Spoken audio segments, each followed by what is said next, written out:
വികസന കാര്യത്തിൽ എല്ലാവരുമായി കൂടിയാലോചിച്ചുള്ള പ്രവർത്തനമാകും അങ്കമാലിയിൽ നടപ്പാക്കുക എന്ന് LDF സ്ഥാനാർത്ഥി സാജു പോൾ. 15 വർഷം പെരുമ്പാവൂർ MLA ആയിരുന്നപ്പോൾ നടപ്പാക്കിയ വികസന രൂപരേഖ അങ്കമാലിയിലും പ്രാവർത്തികമാക്കും. വന്യജീവി സംഘർഷവും ഗതാഗതക്കുരുക്കും പരിഹരിക്കാൻ പദ്ധതികൾ നടപ്പിലാക്കുമെന്നും സാജു പോൾ പറഞ്ഞു. പെരുമ്പാവൂർ മുൻ MLAയും CPM നേതാവുമായ സാജു പോളാണ് അങ്കമാലിയിലെ LDF സ്ഥാനാർത്ഥി. അദ്ദേഹം കൂടെയുണ്ട്. ഇപ്പോൾ ഇനി ദിവസങ്ങൾ മാത്രമേ ഉള്ളൂ തെരഞ്ഞെടുപ്പിന്. എങ്ങനെ പോകുന്നു പ്രചരണ പ്രവർത്തനങ്ങൾ? വളരെ ആവേശകരമായൊരു പ്രതികരണമാണ്. ഇപ്പോൾ നമ്മൾ നിൽക്കുന്നത് മലയാറ്റൂർ ഇല്ലിത്തോട് ഭാഗത്താണ്. തൊട്ടക്കര ആണ് എൻ്റെ സ്വദേശം, വേങ്ങൂർ പഞ്ചായത്തിൽ. ഞങ്ങൾ നിരന്തരം ഈ ഇരുകരകളിലുമുള്ള ആളുകളൊക്കെ തമ്മിൽ അടുത്ത ബന്ധവും അങ്കമാലി വരെ. അങ്ങനെ ഒരു പെട്ടെന്ന് തന്നെ ആളുകൾക്കിടയിലേക്ക് ഇറങ്ങിച്ചെല്ലാൻ കഴിഞ്ഞു. മാത്രമല്ല 10 വർഷം LDF ഭരിച്ചപ്പോഴും അതിനനുസൃതമായൊരു പശ്ചാത്തല സൗകര്യ രംഗത്തും മറ്റേ ടൂറിസം അങ്ങനെ നാനാ രീതിയിലും അങ്കമാലിയിൽ വികസനത്തിൻ്റെ കുറേ കാര്യങ്ങൾ മുൻപ് ഇവിടെ സഹ കുര്യനും നമ്മുടെ ബഹുമാനായ അഡ്വക്കേറ്റ് ജോസ് തെറ്റിയിലുമൊക്കെ ഉള്ളപ്പോൾ തുടങ്ങി വെച്ച കുറേ കാര്യങ്ങൾ മറ്റ് പല മണ്ഡലങ്ങൾക്കും ഇല്ലാത്ത നിരവധി പ്രത്യേകതകൾ ഇവിടെ ഉണ്ട്. ഇപ്പോൾ ചാലക്കുടി പുഴയും പെരിയാറും 2 അതിർത്തികളിലുണ്ട്. സംസ്കൃത സർവകലാശാല, കാലടി, മലയാറ്റൂർ എന്ന് പറഞ്ഞാൽ തന്നെ ലോകം മുഴുവൻ അറിയപ്പെടുന്ന സ്ഥലങ്ങളാണല്ലോ. തൊട്ടടുത്ത് വിമാനത്താവളം, ഇനി ശബരി റെയിൽപാത, മെട്രോ റെയിൽവേ, ഇതൊക്കെ വരണ്ടാണ്. അപ്പോഴും കുറേ പരിമിതികൾ. ഇപ്പോൾ മലയോര മേഖലയിലെ ഈ വന്യജീവി പ്രശ്നങ്ങൾ, തോട്ടം രംഗത്ത്, ഇവിടുത്തെ പൊതുമേഖലാ സ്ഥാപനങ്ങളിൽ പരമ്പരാഗത രംഗത്തൊക്കെ ഉള്ള കുറേ വിഷയങ്ങൾ. അപ്പോൾ അതൊക്കെ ഞങ്ങൾ ആളുകളുമായിട്ട് സംവേദിക്കുകയും ഇപ്പോൾ വന്യജീവി ആക്രമണമൊക്കെ വളരെ രൂക്ഷമായ പ്രശ്നമാണ്.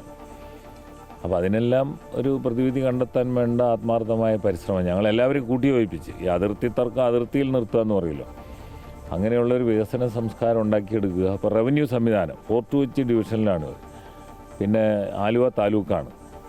വില്ലേജുകളും താലൂക്കുകളും ഒക്കെ പുനഃസംഘടിപ്പിക്കുകയാണെങ്കിൽ അതിനൊരു പ്രാധാന്യം അങ്കമാലിക്ക് ലഭിക്കത്തക്ക വിധത്തിലുള്ളൊരു പരിശ്രമം നാളെ തന്നെ നടപ്പാക്കും എന്നുള്ളതല്ല. അങ്ങനെ കുറേയേറെ കാര്യങ്ങൾ. അതുപോലെ ഞങ്ങൾ ആലോചിച്ചിട്ടുള്ള മറ്റൊരു കാര്യം, ഇപ്പോൾ എല്ലാ MLA മാർക്കും ഓഫീസുണ്ട്. ഇപ്പോൾ എൻ്റെ പിതാവ് MLA ആയിരുന്നു, പക്ഷേ അന്നൊന്നും അങ്ങനത്തെ സംവിധാനങ്ങളില്ല. ഇപ്പോൾ എല്ലാം ഡിജിറ്റൽ ഗവേൺസും അതുപോലെ ഓൺലൈൻ സംവിധാനങ്ങളായാലും. അപ്പോൾ ഞാൻ 15 കൊല്ലം ഒരു MLA ഓഫീസ് പ്രവർത്തിപ്പിച്ചിരുന്നതാണ് പെരുമ്പാവൂർ. അങ്കമാലിയിൽ സ്വാഭാവികമായിട്ടും ആര് MLA ആയാലും ഒരു ഓഫീസ് വേണം. ഞങ്ങൾ പറഞ്ഞിട്ടുള്ളത് ഈ കാലടിക്ക് കുറേ കൂടി പ്രത്യേകതയും പ്രാധാന്യമുണ്ട്. മലയാറ്റൂരും കാലടിയും എല്ലാം ചേരുന്ന ഒരു സുപ്രധാനമായ ഒരു കേന്ദ്രം എന്നുള്ള നിലയ്ക്ക് ഒരുപക്ഷേ ഈ കേരളത്തിൽ 2 MLA ഓഫീസുകൾ ഒരു മണ്ഡലത്തിൽ തുറക്കുന്ന മണ്ഡലമായി ഈ അങ്കമാലിക്ക് അങ്ങനെ ഒരു പരിഗണന കാലടിയിലും ഒരു MLA ഓഫീസ് തുറക്കുമെന്നുള്ളത് ഞങ്ങളിപ്പോൾ പ്രഖ്യാപിച്ചിട്ടുണ്ട്. ഈ ജനങ്ങൾ ഞങ്ങളെ അനുഗ്രഹിച്ച് നിയമസഭയിലേക്ക് തെരഞ്ഞെടുത്ത് അയക്കുകയാണെങ്കിൽ അങ്ങനെ ഒരു കാര്യം കൂടി ഈ കൂട്ടത്തിൽ ഞങ്ങൾ സൂചിപ്പിച്ചിട്ടുണ്ട്. ഈ അങ്കമാലിയെ സംബന്ധിച്ച് നോക്കുമ്പോഴത്തേക്കും ഏറ്റവും വലിയൊരു പ്രശ്നമാണ് ഇപ്പോഴും പരിഹരിക്കാൻ കഴിയാത്ത ഈ ഗതാഗത തടസ്സം.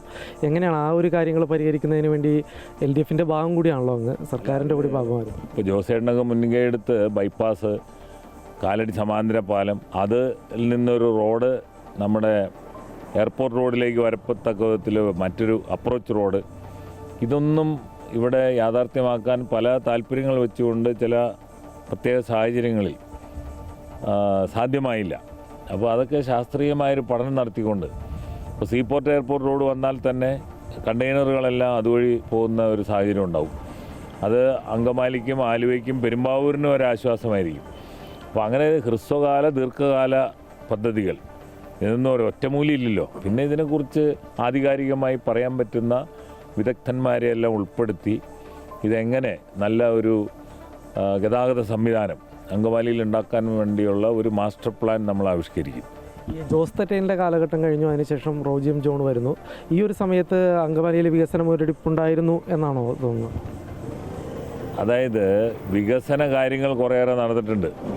കിഫ്ബി ആയി ബന്ധപ്പെട്ട് Kerala infrastructure investment fund board, അതൊക്കെ ഞങ്ങളുടെ നേട്ടമാണെന്ന് ചിത്രീകരിക്കുന്ന തരത്തിൽ എല്ലാ UDF MLA മാരും അല്ലേ അതിൻ്റെ നിർമ്മാണോദ്ഘാടനവും തുറന്നു കൊടുക്കലും നടത്തുമ്പോൾ മന്ത്രിമാരെയൊക്കെ പുകഴ്ത്തുകയും എന്നാൽ നിയമസഭയിൽ പോയി കിഫ്ബി ഒരു ചാപ്പിള്ളയാണെന്ന് പറയുകയും ചെയ്ത സമീപനമാണ് കേസ് കൊടുക്കുക, വ്യവഹാരങ്ങളുമായി നടന്ന് അതിനെ തടസ്സപ്പെടുത്തുക, എത്രയോ രീതിയിൽ കേന്ദ്ര ഗവൺമെൻറ്റും UDF MLA-മാരും ചെയ്തിട്ടുള്ളതാണ്.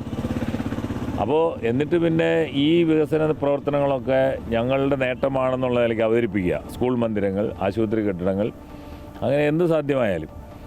അപ്പോൾ അത് ഈ മോഹൻലാൽ ഒരു സിനിമയിൽ ബെൻസ് കാറിൽ ചാരിയുന്നതുകൊണ്ട് ഇങ്ങനെ താക്കോൽ ഇറക്കണ്ടല്ലോ. താക്കോൽ മാത്രമേ അദ്ദേഹത്തിനുള്ളൂ, കാറ് വേറെ ആരുടെയാണ്. ആ ഒരു രീതിയാണെന്നുള്ളതല്ലാതെ ആ അവകാശവാദത്തിലൊന്നും യാതൊരു കാര്യമില്ല. ഇവിടെ ചെയ്തു വെച്ചിട്ടുള്ള ചില കാര്യങ്ങൾ കണ്ടാൽ, ഇപ്പോൾ പെരുമ്പാവൂർ ഞങ്ങളൊരു ശ്രീ ധർമ്മശാസ്ത്ര ക്ഷേത്രത്തോടനുബന്ധിച്ചുള്ള ഒരു ക്ഷേത്രക്കുളം നവീകരിച്ചിട്ടുണ്ട്. അതിന് ചുറ്റും നടപ്പാതെയൊക്കെ ഉണ്ട്.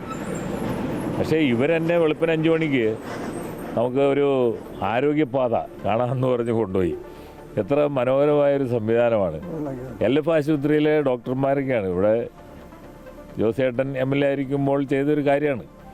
അതിൽ നിന്ന് അല്പമെങ്കിലും അവിടെ തൊട്ട് താഴെ തോടാണ്, ആ തോട് ഒന്ന് വൃത്തിയാക്കുകയോ അതുപോലെ അവിടെ വേണ്ട എന്തെങ്കിലും ഒരു ബ്യൂട്ടിഫിക്കേഷൻ, ഗാർഡനിങ് എന്തെല്ലാം ചെയ്യാം. അപ്പോൾ ഞാൻ പറഞ്ഞു വന്നത്, അങ്ങനെ ഇതിനു മുൻപ് ഇപ്പോൾ IIP കനാൽ സഹ കുര്യൻ്റെ കാലത്ത് അദ്ദേഹത്തിൻ്റെ ഒരു ഡ്രീം പ്രോജക്റ്റായിരുന്നു. അങ്ങനെ നിരവധി കാര്യങ്ങൾ ഇവിടെ കൊണ്ടുവന്നിട്ടുണ്ട്. ഇപ്പം നക്ഷത്ര തടാകം, ആ തടാകം തന്നെ യഥാർത്ഥത്തിൽ അത് ഈ IIP കനാൽ വന്നുകൊണ്ടാണ് ആ തടാകത്തിൽ വെള്ളമുണ്ടായത്. അതിനു മുമ്പ് അത് മലയാറ്റൂർ പള്ളിയിൽ വരുന്ന വാഹനങ്ങളുടെ ഒരു പാർക്കിംഗ് യാർഡായിരുന്നു.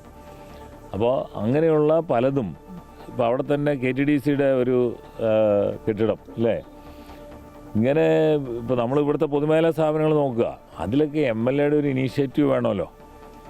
ഗവൺമെൻറ് പല കാര്യങ്ങളും സ്വാഭാവികമായിട്ട് ചെയ്യും. സർക്കാർ ഏജൻസികളെ, സർക്കാർ സംവിധാനങ്ങളെ വിലക്കെടുത്തുകൊണ്ട്, മുഖവിലക്കെടുത്തുകൊണ്ട്.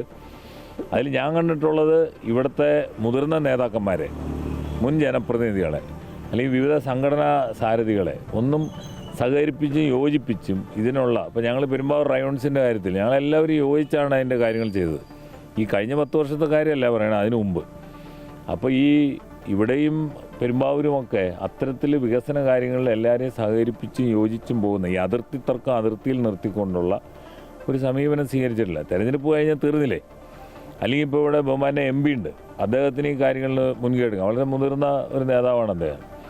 അങ്ങനെ എല്ലാവരും കൂടെ കൂടിച്ചേർന്നല്ലോ. ഇപ്പോൾ ആ MP-യുടെ ഓഫീസിൽ ഇരിക്കുന്ന ആ റോഡ് അല്ലേ, നമ്മുടെ നായത്തോട് വഴി എയർപോർട്ടിലേക്ക് പോകുന്ന റോഡ് 1 കിലോമീറ്റർ ആണ്, കവരപ്പറമ്പ് തൊട്ടപ്പുറം വരെ ആണ് ആ റോഡ് വീതി കൂട്ടി അതിൻ്റെ കാര്യങ്ങൾ ചെയ്തിട്ടുള്ളൂ.